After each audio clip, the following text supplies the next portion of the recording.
afternoon, Mr. Prime Minister. Elke Hewlett, the St. Kitts-Nevis Observer.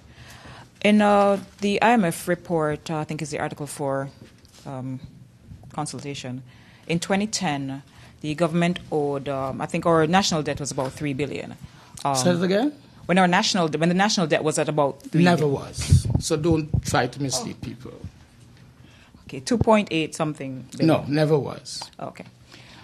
In 2010, the Social Security scheme had 10% of the national debt, which was about $308 million. The commercial banks had about $1,316 million. That's 487 million US. Can you say no what the government debt to those institutions are? First, commercial bank and Social Security, and say if at all they lost any money on the Treasury bond haircut. The Treasury bonds didn't have any haircut. I think you're misleading yourself. Let me try to answer the question as I understand it while making corrections to your question. I cannot verify the figures that you have identified, that the National Bank Social Security, had 10% of our national debt. I cannot verify that. You also went on to say that this was in the tune of about $308 million. I cannot verify that. You went on to say that the national debt, as it stood with the National Bank. No, commercial banks altogether. All commercial banks was 1 point what? $487.6 million US dollars. EC $1,316 million. Okay, I'm not certain about that, but we're not going to carry over that. Where it stands now, as I said, we have always been very upfront in keeping our people abreast as to the changes taking place with the movement of our national debt.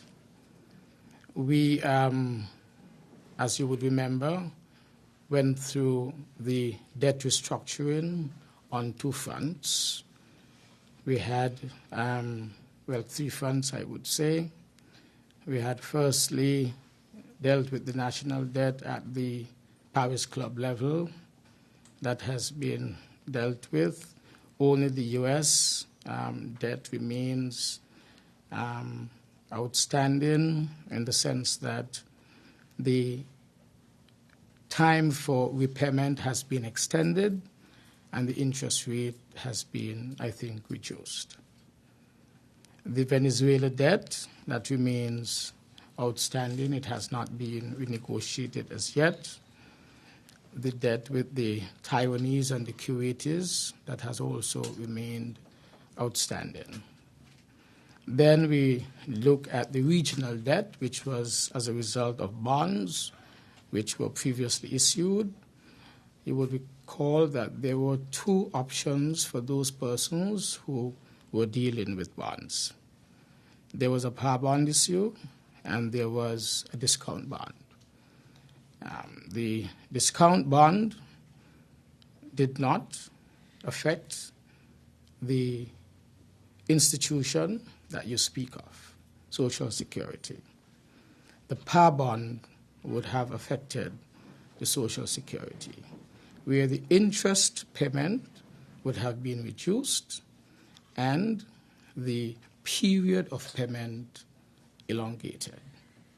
Principle remains the same, untouched. Principle remained the same. There was no haircutting, as far as I am aware, with regard to the Social Security funds deposited with the government as loans. In fact, part and parcel of the arrangement was to try as much as possible to ensure that that does not happen.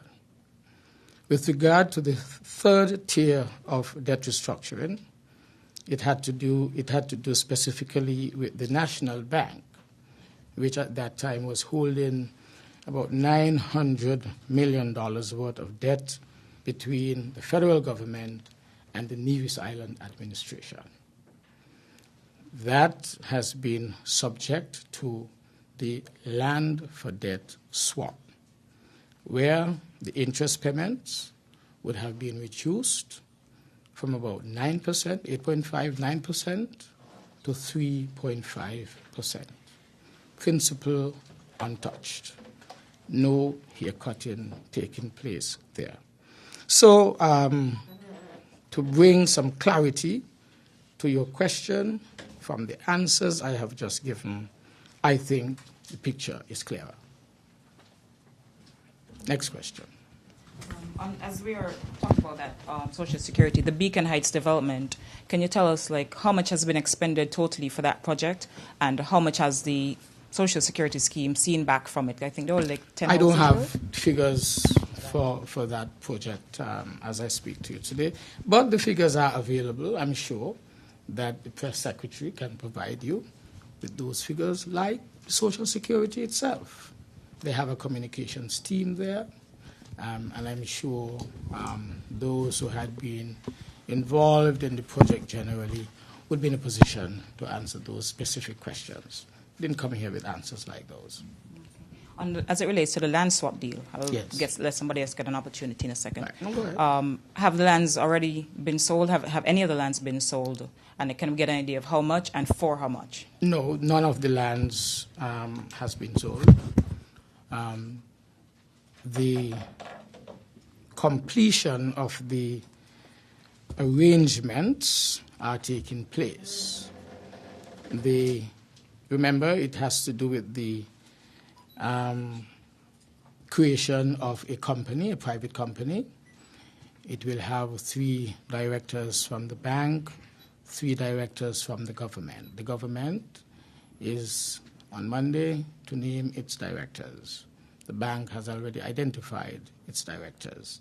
The chairman will be selected by the government from those 6 directors as a first arrangement. I think after 3 years, it rotates, and the bank will then have the opportunity to name its own chairman. But for now, we name the chairman.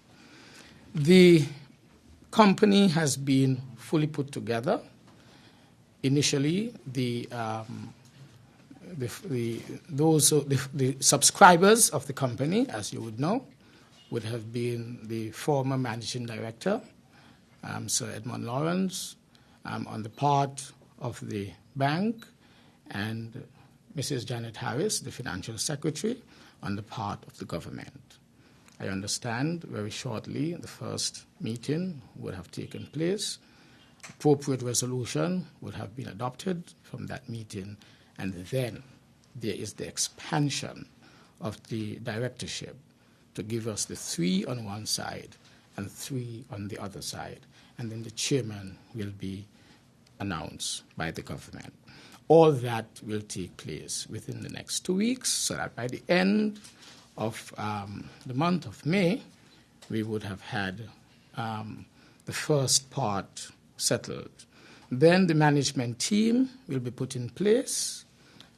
We will identify, of course, the conditions under which the real estate service providers will become involved in the exercise of dealing with the land, and so we will be moving forward. As of now, no